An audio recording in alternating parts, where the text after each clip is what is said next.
Hi, I'm Dr. Jason J. Campbell, and I want to thank you for taking the time to watch my videos. In this video, I'm completing the second half of my paper. So basically, the first half covered negotiation and mediation in a specific account, and that is the attempt to use negotiation and mediation in social transformation. And I'm going to continue the discussion, the second part of this, and begin with arbitration. So I'm on page 12 of the paper, so if you want to follow along, I'm going to read it and pause intermittently and give a bit of commentary as to sort of the nature of what it is that I'm talking about. Just click the link in the description field. It'll take you to my academia.edu page, and you can download the PDF for this paper.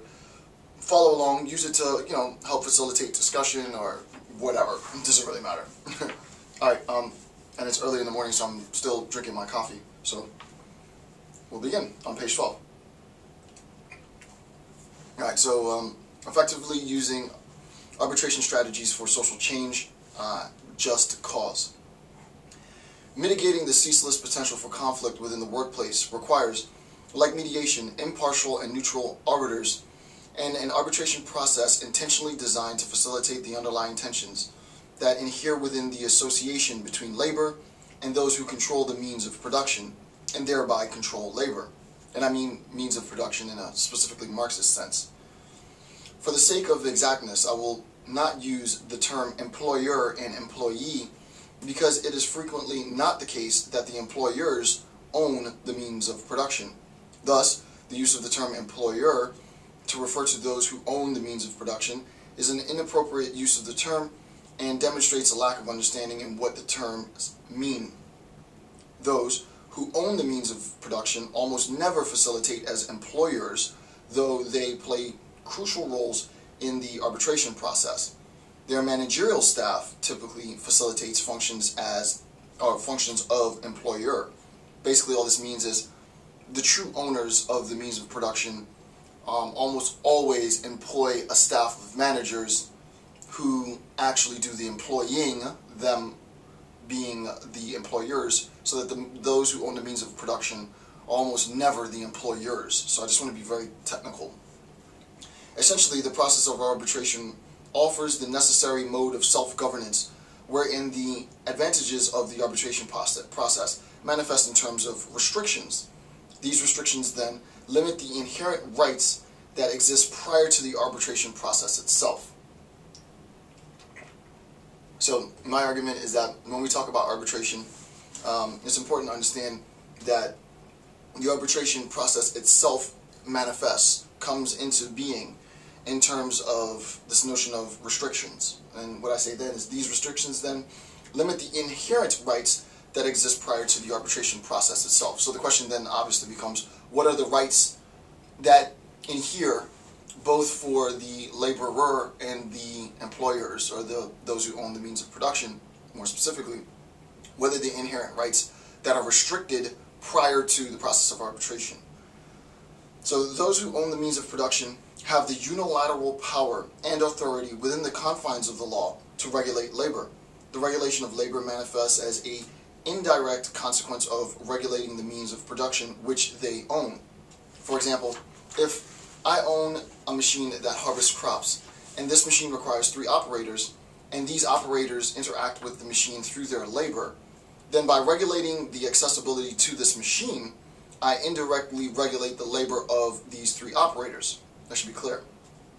Prior to arbitration, those who control the means of production unequivocally possess these rights, which is directly a right to limit access to the very means of production which they own, saying who can use the machine and who can't use the machine, and if you use the machine, the qualifications you need to have in order to use the machine, and so on, right? They own the means of production, and thereby, insofar as they own the means of production, they indirectly control the means with which individuals access the opportunity to work, right? The whole idea of the means of production is an institutionalized system in which labor is generated, right? It's a means of generating labor. Now I can take this concept and just run into the abyss with it, but I won't, because it wouldn't be appropriate for this lecture. Prior to arbitration, those who control the means of production unequivocally possess the rights, which is directly a right to limit access to the very means of production which they own. Conversely, prior to the arbitration process, the laborer inherently possesses the right to refuse to work, which is important, the right of refusal to work. That is, despite the fact that this machine requires 3 laborers for its operation, the fact that it requires 3 operators in no way obligates these 3 operators to operate the machine. Obviously, this right inheres within the concept of human freedom. Otherwise, mechanical need would obligate human labor. That's absolutely critical, right? Otherwise, mechanical need would obligate human labor. What do I mean by that? The fact that the machine itself, in order for it to function properly, requires at least 3 individual human laborers for its operation, for its ability to operate. It, in no sense, the fact that the machine needs human labor in order to function, in no sense obligates humans to operate the machine. It just means that the machine, in order for it to function, needs at least 3 human laborers. So the idea is it's only within sort of a discourse on slavery and in servitude wherein the obligation of labor inherent within the design of the machine obligates human labor. So what exists prior to arbitration is obviously the right to refuse to work, right? Like, I see that the machine requires 3 laborers, but guess what? It's not going to get me as a laborer, so you're not going to be able to use the machine, right? So this is the tension. And all of this tension exists prior to arbitration. And the tension, one more time, just to be specific, because it's a little dense, is that those who own the means of production recognize that insofar as they own the means of production, they have unilateral control over how the means of production is functioned and who is able to, incorporate their labor and how that labor is divided and so on and so forth. Those who are laborers have the right prior to arbitration to deny to work, right? Hey, I know the machine requires 3 laborers, but guess what? I refuse to work for you, right? Those 2 rights exist prior to arbitration. Okay.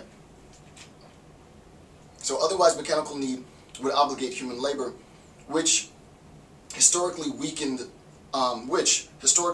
with institutions, obviously there's right in here within the concept of human freedom. Otherwise mechanical need would obligate human labor, which is historically, and you know what, I uploaded it and I never made the changes, but which is historically weakened with industrialization. Some argue that the mere exchange of capital or the race to the bottom is sufficient to obligate human labor, despite difficulties in distinguishing. And I might actually just write a paper separately. I'm going to put a little note to myself. I might write a separate paper here. I'm just making notes to myself. Because I do like that idea of the obligation of human labor. I like that quite a bit. So I might return to this on my own time. So some argue that the mere exchange of capital or the race to the bottom is sufficient to obligate human labor, despite difficulties in distinguishing some forms of labor from enslaved labor, since the actual exchange approximates 0. That means, obviously if you're working for 10 cents an hour, it's basically being a slave. Thus, the process of arbitration restricts the rights of those who own the means of production to unilaterally determine labor, despite owning the very means for labor, and the laborers lose the inherent right to refuse to work. So when you come to arbitration, you have to relinquish that, right? When those who own the means of production come to labor, they have to give up that unilateral power. When the laborer comes to arbitration, they have to give up basically the right to strike, the right to deny labor. Right? These are the conditions, sort of the preconditions to the process, theoretically, to the process of arbitration, which since industrialization has manifested in labor strikes, as I just said. Though many frame the process of arbitration and collective bargaining agreements in other terms, in fact, the process is one of self-governed restrictions, right? So it's important. That's my 2 cents, right?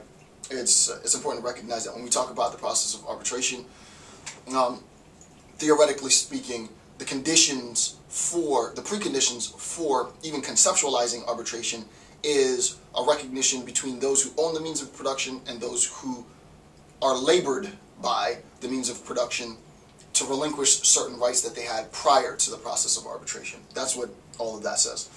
Since skilled arbiters are frequently selected by both parties to arbitrate a labor conflict, namely by those who own the means of production and union representatives, it is important that for each arbitration, arbiters help each party identify the cause of their dispute. Though this is a rather obvious point, it is worth mentioning. The cause of their dispute will need to justify restricting those rights mentioned earlier. There is an inherent underlying tension which has led both the laborers and those who own the means of production to enter into arbitration. The point that I'm making here is that to enter into arbitration isn't an arbitrary point, right? It's not ad hoc. It's not ad hoc, right? Entering into arbitration means that you're going to lose these very powerful rights that you have prior to the arbitration process. So make sure, basically is all I'm saying, that once you enter into arbitration, the grievance, if you will, is significant enough, especially if you're the laborer, for you to understand and willingly relinquish your right to strike, right? It shouldn't be something frivolous, is a good term, right? It shouldn't be something frivolous, because insofar as the protest or the particular grievance or tension is frivolous, you have to recognize that entering the arbitration process, it's going to be expected that you relinquish your right to strike. So, I mean, it wouldn't behoove laborers to sort of frivolously enter into the arbitration process, specifically because it's going to require, the process itself is going to require, to many extents, that the laborers relinquish their right to strike. The cause of their dispute will need to justify restricting those rights mentioned earlier. The severity of such conflicts are typically of the magnitude that those who own the means of production are willing to relinquish some of their power, that is, control, and laborers are willing to refrain from striking, which is what I just said. The cause of the dispute then jeopardizes, or at least threatens to undermine, the greatest source of power each party possesses. Again, just sort of reinforcing the notion that the significance of the grievance is of such magnitude that those who have otherwise unilateral power within the confines of the law are willing to relinquish some aspects of those powers which they are legally entitled to, and those who have unilaterally the ability to deny labor are both going to relinquish those powers, sources of power, in order to find some middle ground. So that, for me personally, the arbitration process is pretty fascinating. I like mediation, and negotiation is great. The idea of arbitration is that people are vested because the system is already constructed. The means of production is operational when there is labor, and when the means of production is operational, labor is plentiful with respect to those who have the opportunity to at least work. So it's a win-win. It's inherently built as a win-win. And there usually is a better means of finding some middle ground. But again, you're going to have to put basically the greatest sources of power prior to the arbitration process on the back burner in order to make this model work. So the traditional arbitration model, which has certainly proven effective, has been constructed to primarily focus on the agreement, which is inherently ends-based. That is, one of satisfying conditions that will facilitate the ultimate end, which is the prevention of strike and the diversification of institutional power. That's exactly the point. What I really like about this is conceptually, it's theoretically it's called a closed system analysis. This is a closed system analysis, meaning that we recognize the conditions that exist prior to the process, prior to the implementation of the system being arbitration. I wish I could draw this, right? And the sources of power for the laborer, I've said a million times. The sources of power for those who own the means of production, I've said a million times. They go into the system, right? Insofar as they enter the system of arbitration, what's required is sort of this crisscross. Those who own the means of production want to ensure that conditions are met in order to pacify the attempt to strike. Those who are laborers want to make sure that the unilateral power that inheres as legal right within the confines of the law of those who own the means of production is diversified in whatever way. Make sure that, we get more paid vacations, or that we have representation on the board of blah, blah, blah, blah, blah, blah. Okay. So it's very tidy. Which is the prevention of strike and diversification of institutional power. Quite obviously, then, the means with which the cause of the dispute is justified serves as a true threat to both unilateral power and the right to strike. It is, effectively, how the parties interpret those justifications presented during the arbitration that will ultimately determine future working conditions. A super important point, right?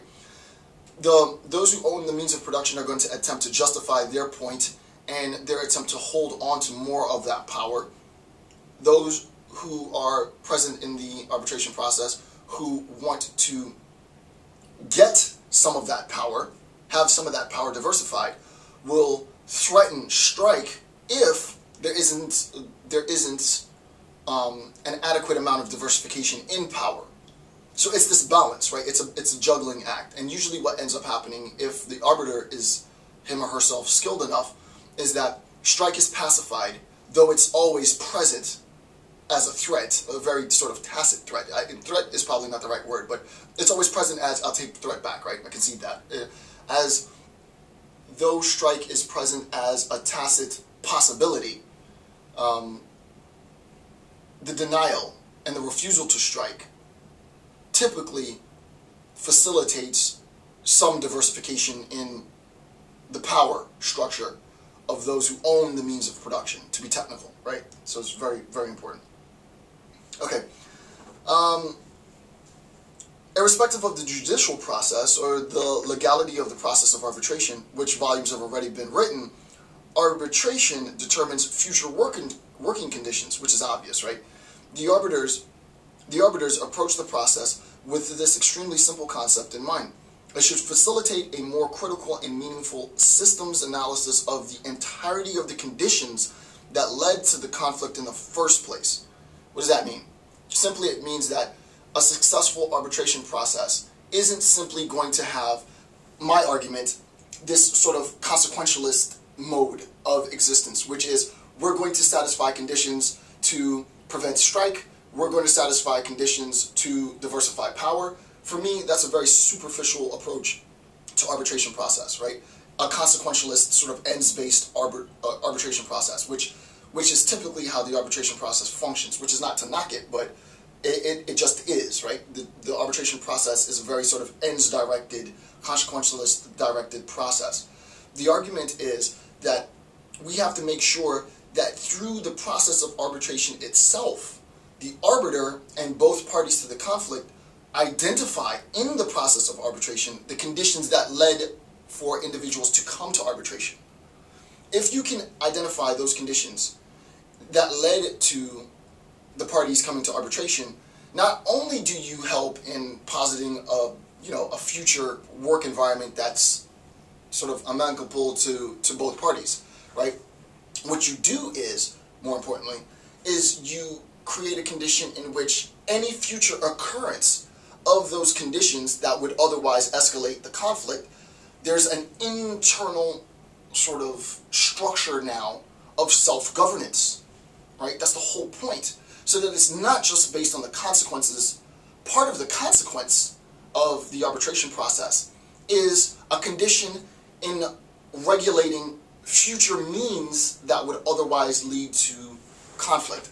It's really sort of complicated, and unless you're really sort of steeped in arbitration theory or the practice of arbitration, that might not make sense. So I'll just say it one more time so that it's clear. As part of the product, right, as part of the deliverable, if you will, of an arbitration process, isn't just the agreement between parties to the conflict. It should be some mechanism of future self-governance that will allow individuals to identify conditions that have led or could lead to escalating conflict, and an internal mechanism of self-governance to mitigate that conflict so that there isn't a need for arbitration again. in a sense, the very, very skilled arbiter, really, to be honest with you, creates, and probably practically this doesn't work because it's not good business sense, but theoretically, at least speaking, the very, very good arbiter creates a condition in which self-governance and the conditions for self-governance is so transparent and it's so explicit that there really isn't a need for future arbitration, because the conditions have been identified that led to an escalation of conflict, and insofar as those conditions have been identified, the arbiter says, okay, when these things happen, you guys can do this, you guys can do that, what do you want to do, what do you want to do? Once the arbiter leaves, some point in the future these conditions start to manifest, they go back, both those who own the means of production and the laborers go back to the agreement, and they now have an internal mechanism which has been built into the system to regulate and de-escalate any conflict, so that there really isn't a need to step outside of the business itself, right? So that all that is needed is this sort of internal self-governance, which I would argue makes the business model that much more efficient, right? It's an enclosed, it literally, the business becomes an enclosed system. Arbitration takes place internally. Just one quick side note, I think it's important also to recognize, this doesn't really happen much, but it would be good to do good business systems analysis. Invite someone in who has sort of expertise in systems design, systems analysis, and to be able to have a go-to prior to the escalation of conflict, right? Just, hey, come in, assess our company, tell us what you think, and we'll have a blueprint ready in the event that something happens. You know, that can't hurt a company. It just can't. Okay. Rather than focusing on ends, shifting focus to the means that potentially compromise rights, directly influence future working conditions, thereby delimiting the nature in which future conflicts should be resolved. In the absence of arbitration, effectively removing the arbiter from the process of self-governance, which is what I just said. Arbiters, then, can only facilitate self-governance. To perpetually need arbitration would be to undermine self-governance, right? The idea of the arbitration process is to help in facilitating self-governance, and if there isn't, as part of the end state, a means, not an end, a means of self-governing, well, you're always going to need arbitration, and thus it undermines the whole point of arbitration, right? It undermines the whole point, because there really should be, in the end, I argue, there really should be, as a product of arbitration, some understanding. It doesn't have to be explicit, and of course we recognize that conflicts are complex, and that there might be requirements for, you know, future arbitration, but there should be some recognition that the means of de-escalating potential conflict should be internal to the organization, right? There should be some internal mode of self-governance as a consequence of the arbitration process. To perpetually need arbitration would be to undermine self-governance. Thus, the effective arbiter demonstrates the process of self-governance. Laborers benefit because they will, within a successful arbitration, no longer have to strike, and those who own the means of production benefit because they recognize that even the slightest diversification of power legitimizes and recognizes the worth of their labor force, which also includes their employers, right? So that the idea is diversification of power is a difficult thing to do. That's just, and that in itself would be a cool paper for me to write just on some random crap, right? But the diversification of power is very difficult. You get to a point where you become a professor, and insofar as you become a professor, there's a lot of power that you gain, and it's difficult, theoretically at least, it's difficult to relinquish some of that power, so that I'll want to do everything myself, right? I want to make sure that my syllabi is constructed by myself. I want to have complete control over curriculum. I want to make sure that any of my nonprofit work with respect to IGAR is just I do it myself, and I'll send the emails. But then you realize, hey, I can't do all of this. I'm not a one-man show. I need help.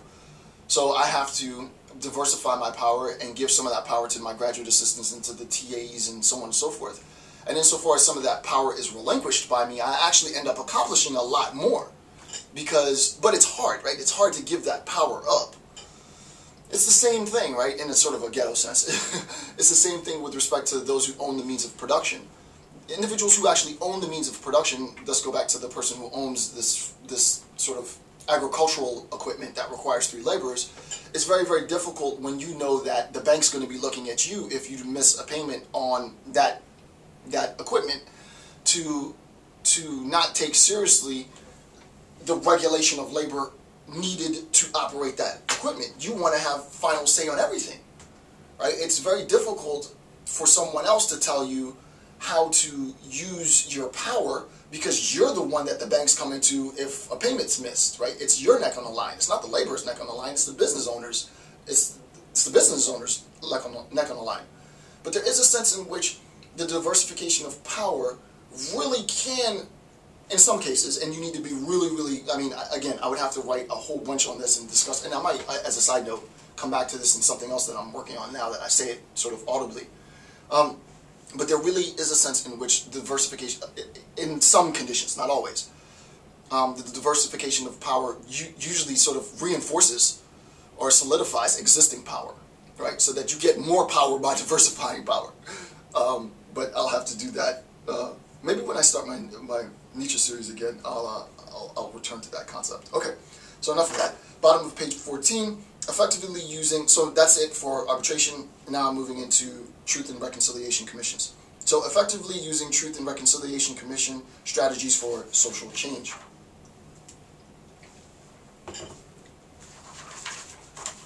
Effective conflict, this is top of page 15. Effective conflict resolution strategies incorporate de-escalation strategies to prevent existing conflicts from escalating to direct violence or, in worst case scenario, war. Direct violence being person killing person, as opposed to indirect or structural violence where death becomes a byproduct of sort of system functioning. They also facilitate conflict mitigation strategies both during and after existing conflict. Truth and Reconciliation Commissions, TRCs, however, are exclusively incorporated within a conflict resolution strategy after post-conflict, the conflict is ended. The function of a TRC is to create a forum for, that's a lot of F's. The function of a TRC is to create a forum for former victims and perpetrators who are currently cohabitating within roughly the same geographic area. That should be sort of clear. Though the specificities of TRCs will certainly vary, the general function of a TRC is to facilitate the process of reconciliation and ultimately forgiveness. Meaning, we have former perpetrators, and former victims cohabitating in roughly the same geographic area, and the daily interaction between these individuals can escalate conflict. So that the idea is Truth and Reconciliation Commission recognizes the brewing potential hostility within the community and sends people into the community to de-escalate any potential violence. What's important to recognize, and this is absolutely critical, is that prior to the TRC, there really isn't any violence. There's just the potential for violence. And an effective TRC prevents violence. So effectively, there is no riot, there's no fight, there's nothing that really happens, and it doesn't really get much sort of, it's not a sensationalist function of conflict resolution, because a successful Truth and Reconciliation Commission comes in prior to violence and suppresses violence, so there's no violence, and you just think, oh, it's just a bunch of people talking. So there's no real way of assessing, if you will, success, because there never really is any violence, right? Violence may have happened sometime in the past. There's a brewing hostility that could erupt. Truth and Reconciliation Commission is introduced into the community, and it is successful, and there never is any violence. So, I mean, it's not a very sensationalist function, but the idea is, as an individual who trains PhD level peacekeepers, the idea is that peace isn't really flashy. Peace isn't flashy. The flashiest peace gets might be a march or a protest, but for the most part, peace it happens under the radar. So, those specificities of TRCs will certainly vary, The general function of a TRC is to facilitate the process of reconciliation and ultimately forgiveness. Before discussing specific strategies, comma, one may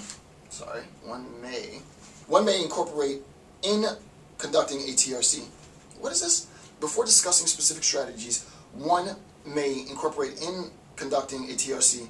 It is not important to recognize, just briefly, that the labels of victims and perpetrators are fixed in... So I have to reword that. I don't know what the hell I'm talking about. That was poorly worded. I apologize. So skip that sentence. They are dynamic rather than static labels. I know what I'm trying to say. I hadn't proofed this prior to this, which I probably should have, but it doesn't matter because it's just free. The idea is the labels of victim and perpetrator are flexible labels. They change. They have the ability to change. Freire talks quite a bit about this, where those who were victimized at some time in the past have a likelihood of becoming future perpetrators once they rise to power, and thus we have this sort of cyclical process of violence and generational grievances, to be technical. Former victims can become future perpetrators, and former perpetrators can become future victims. In part, the process of a TRC is to prevent this cyclical process of generational, which is what I just said, of generational grievances. In former war-torn or genocidal communities where known killers are actively cohabitating with survivors of their victims in Cambodia, Rwanda, or the Democratic Republic of the Congo, for example, the need for TRCs is of absolute importance if one is to heal the injustices and grievances of victimized communities. As a brief historical example of the reoccurrence and likelihood to perpetrate generational conflicts, members of the Hutu and Tutsi ethnic groups have waged 2 genocides where Tutsis targeted Hutus in a genocidal campaign, then Hutus targeted Tutsis in a genocidal campaign, which would lead us to predict a possible reoccurrence of genocidal conflict in now war-torn Congo. To prevent generational grievances from mounting, the desire for retribution from manifesting TRCs are an important tool. I don't know what I just said. To prevent generational grievances from mounting, the desires for retribution, just leave it like that, delete that. TRCs are an important tool, comma. TRCs are an important tool. Though there are more than 2, I will focus on 2 specific strategies one may use to facilitate an effective TRC. Firstly, facilitators should anticipate that the very attempt to construct a TRC satisfies the condition for community-wide reflection on previous conflicts. So that if you say, hey, we're going to introduce Truth and Reconciliation Commission into Community X, the very act of attempting to facilitate this TRC forces community members to reflect back on a previous conflict. That in itself could exacerbate any tensions. It's like it wasn't in the forefront of my head, but now they're saying they're going to introduce some new committee to talk about stuff that happened in the past, and the mere reflection back on those grievances could satisfy the condition of sort of instigating new tensions in the community. That's what I'm saying. It's very important. This can be very dangerous. I need to prove this. This can be very dangerous if TRC facilitators are not aware of the complex community dynamics that informed the previous conflict. In a racially segregated South, for example, African Americans were frequently targeted for violence and often dehumanized and demoralized. Within the South, since the African American community has gained power since the civil rights protests, it is important to recognize that revisiting past atrocities or abuses with a community now largely empowered could potentially incite desires for retribution from previous grievances. To undermine the latent tension and construct a TRC without specifically directing and framing the discussion is, at least in this example, to potentially facilitate the conditions for a riot. Right? Riots, coups, and vigilante justice are all attempts to return quote-unquote balance or quote-unquote fairness to what is perceived to be systemically unfair conditions. So that the idea is, the reason why people riot, the reason why people have coups, the reason why vigilante justice is excited is because there is the perception within the community that their grievances have not been satisfied. And there becomes this autonomous desire, sort of autonomously motivated community or social desire to have those grievances satisfied within the means with which community members have. So if it's pitchforks and machetes, it's pitchforks and machetes. If it's lynch mobs, it's lynch mobs. If it's riots, it's riots. If it's what have you, that's it, right? There is a sense in which the whole point of sort of systemic social violence, as manifest in coups, vigilante justice, or riots, is an internal desire, or maybe even need, if you really want to push it, to attain some sense of retribution, some sense of balance. But the idea is we can always give the community a sense. There's tons of mechanisms out there wherein the community can gain a sense of retribution, gain a sense of justice, gain a sense of balance, without it having to escalate into vigilante justice or coups or a riot, right? There are ways of doing this, and the argument I'm proposing is a TRC is a perfect way of doing this, provided individuals from the TRC recognize that once we come into the community, we could potentially serve as a condition to exacerbate future conflict, because now they're reflecting back on, well, why are they coming? Oh, that's right, it's that tension we've had, right? So that's important. Thus in organizing TRCs, facilitators must frame which runs counter to traditional models the overall tone these forums will assume. My take is that TRCs should be very, very heavily sort of organized. You know, I don't believe in sort of a free-for-all for the most part, because I believe that the discussion in the forum should be strategically framed. That's just my account. So simply allowing former victims to express their grievances can quickly turn toxic. Guiding the discussion and framing their community engagement in terms of social transformation and empowerment since the time of conflict immediately situates the conceptual approach to the TRC in terms of positive socio-political conditions which have led to the obvious increase in power of their communities. What does that mean? Obviously things have been better. Why? Because marginalized communities are now empowered.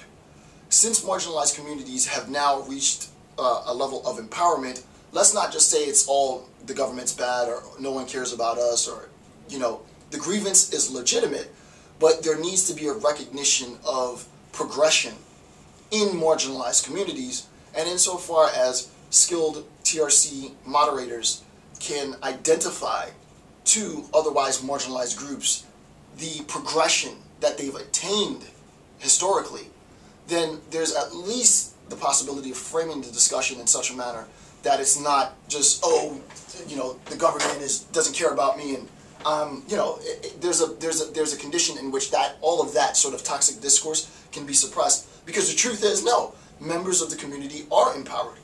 Now, individual people might still be disenfranchised, for sure, but, you know, at least in the United States of America and democratic nations, there is the opportunity for success. Whether people succeed or not, whether people find happiness or not, that's independent to each individual.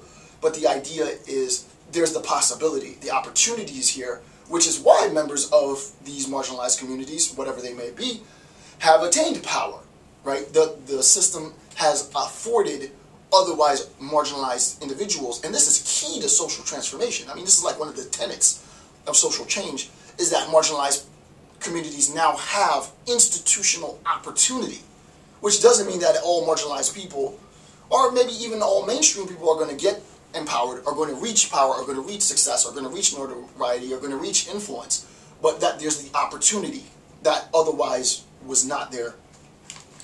I think if you frame it in that way, it's a no-brainer. It's a win-win. It has to be, right? If you're skilled enough. So the specific grievances of the past should only be addressed if those grievances are actively fueling existing tensions. Basically, don't reflect back on grievances that have nothing to do with existing tensions. Only reflect on active grievances if past grievances, if those past grievances are still unfortunately influencing contemporary tension. The design and implementation of a TRC must itself be governed by an ethical recognition of the power of resentment, right? Actually, I like that sentence, right? The design and implementation of the TRC must itself be governed by an ethical recognition of the power of resentment, which should be acknowledged. Resentment is one of the top forces in nature. Resentment is a hard thing to combat. If someone is resentful, you know what? I might actually get back into my discussions in philosophy video. I'm going to highlight that. Where is it? Resentment. Resentment. Discussions in philosophy. Resentment is a powerful thing, right? If you truly resent something, it becomes, the resentment itself becomes, in itself, a mode or a condition for obsession, right? The fact that I am so resentful for a group, an organization, what have you, fostering resentment is super toxic. If you want to get conflict to escalate really, really quickly, I probably shouldn't even be putting this out there, but I'll stop on that. But the idea is, yeah, resentment is a very, very powerful thing, and there's an ethical obligation that TRCs have to recognize that their purpose in no sense should facilitate and fuel resentment in the community. Because once you leave, that resentment is going to do nothing but fester, and that festering sort of resentment is going to manifest in really malignant discourse, violence, and hostility, right? We don't want that. Inevitably, however, resentment cannot facilitate a sustainable social environment as generational grievances surface and either survivors or victims turn to riots, coups, or vigilante justice to satisfy that desire for vengeance. Secondly, then, it should be noted to all participants attending the TRC that the injustices of previous generations in no sense determine the moral character of current generations, right? So in fairness to individuals, it's like, yo, my forefathers did that crap, right? It's like my forefathers were, for example, if we're talking about the Deep South, my forefathers were slave holders and slave owners, but we're not.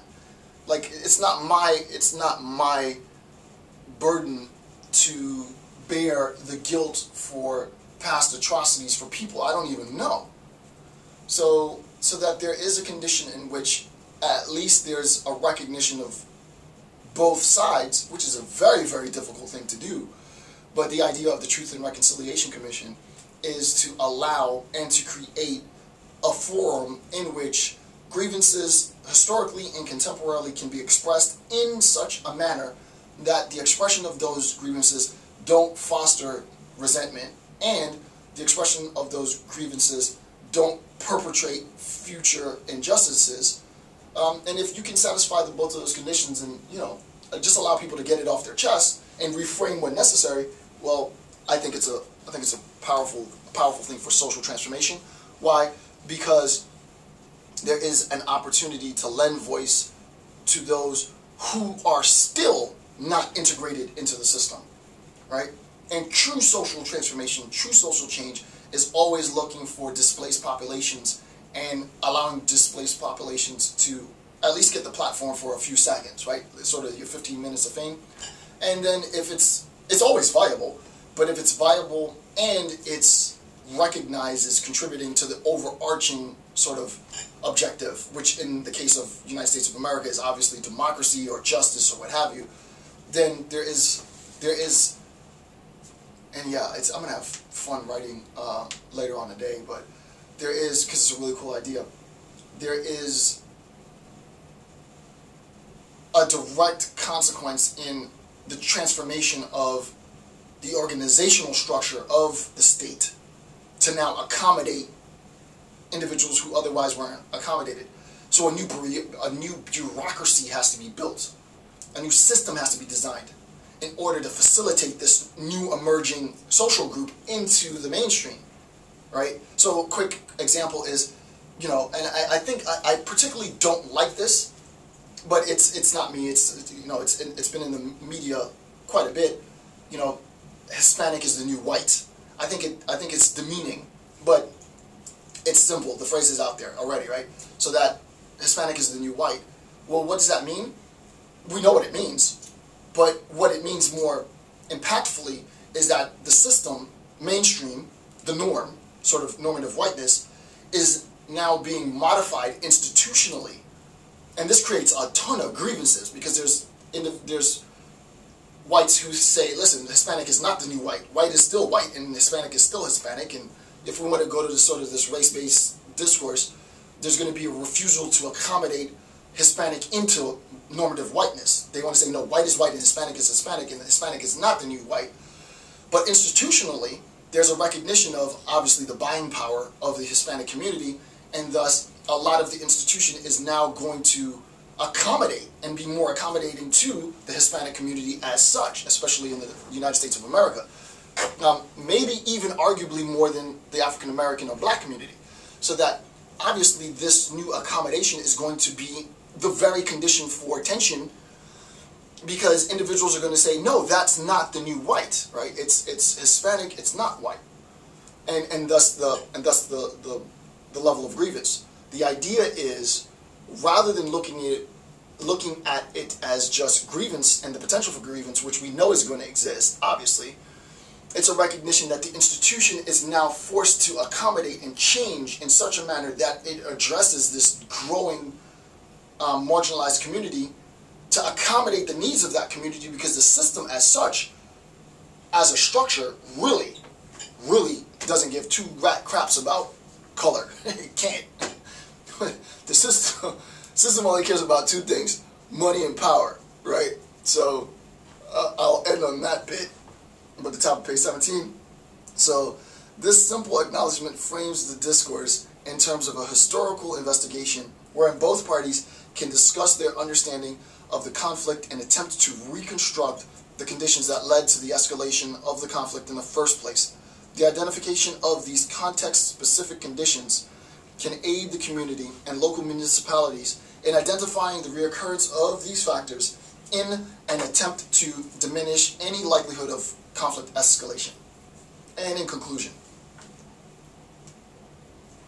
in the final analysis then, for each of the 4 conflict resolution strategies discussed in this chapter, in this paper really, there are several strategies that can easily be implemented in mitigating and analyzing how we approach conflict situations.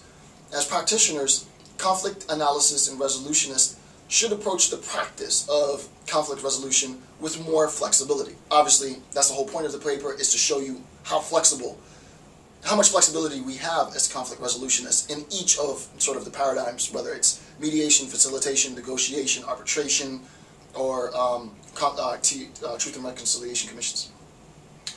To assess the situation and augment their training with context-specific, intuitively based methodologies that ultimately contribute to either a greater understanding of the conflict or the implementation of strategic condition which result in conflict resolution. From labor disputes to social activism, community organization to international negotiation, strategic approaches to and an understanding of practical real-world conflict resolution strategies will aid in diversifying the many approaches to conflict resolution. So that concludes the paper.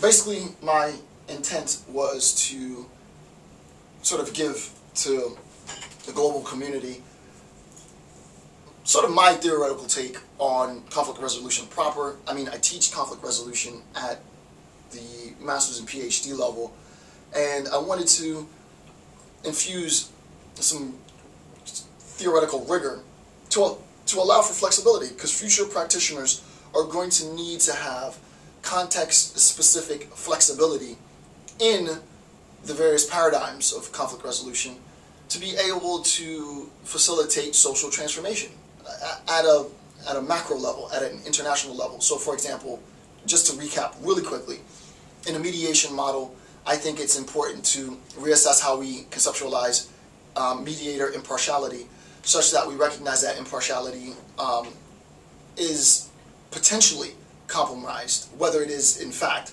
compromised by individual embodiment. So that if we're talking about groups who can be identified by the way they talk, the way they walk, the clothes they wear, and they serve as marginalized groups who could otherwise gain from social transformation, having a member of that group as the mediator could potentially bias the actual process of mediation. Very, very technical, very, very dense. Hopefully I made that clear. If not, read through it again. In terms of negotiation, I think interest-based bargaining is important, but we have to recognize that in terms of interest-based bargaining, the dependencies are both internal and external to the individual party, such that you can make demands, but insofar as demands are made of whatever nature, we have to recognize that a diversified interest base, right, so that we have diversified interests, allows for greater negotiation, right? There's more flexibility in the process of negotiation, whereas we're just saying, look, in order for us to do X, you need to accomplish Y. It's going to compromise the negotiation process because it facilitates more of a mandate, right? It facilitates more of a requirement than a true negotiation. So there has to be things which individuals in the process of negotiation are willing to concede. In terms of arbitration, it's important in the arbitration model to recognize that the actual process of arbitration itself requires, by definition, theoretical definition, that those who own the means of production relinquish unilateral power, and those who are laborers relinquish the right to strike. And insofar as those positions are relinquished prior to even the process of arbitration, we can use a diversification of power in order to suppress the right to strike. And that's how that works, right? And I just think it's super tidy, and for me personally, it's just theoretically very, very clean. I like that. I like the arbitration model sort of the best. Even though I don't practice or have any intention of practicing arbitration, just theoretically it's the tidiest for me personally, because the system's so enclosed and tight. And self-governance, obviously, which is something I'm a huge fan of, self-governance is sort of put in the limelight. And then lastly, in terms of truth and reconciliation commissions, you want to make sure that you don't exacerbate existing conflict by sort of digging up the skeletons of the past. The very introduction of a TRC in a community itself can facilitate the condition for escalating conflict, and individuals who are in and participating with Truth and Reconciliation Commission need to recognize that their very presence in the community can serve as a condition for reflecting on the past and thus exacerbating prior grievances. I think if that is acknowledged and addressed from the very beginning, what we end up having is a condition where skilled Truth and Reconciliation Commission leaders, organizers, can facilitate a model where people recognize the dynamic nature of generational progress. Marginalized communities gradually over time become institutionalized communities, become mainstream communities, become normativized communities. But this stuff doesn't happen overnight. This stuff takes centuries in some cases. So that the idea is, it's not to pacify those who are arguing for rights in any sense. It's a mechanism of allowing individuals to know, listen, let's look back and see between time X and now the amount of progress that has been made. Despite the fact you aren't where you want to be, let's just take this opportunity to look at where we've come.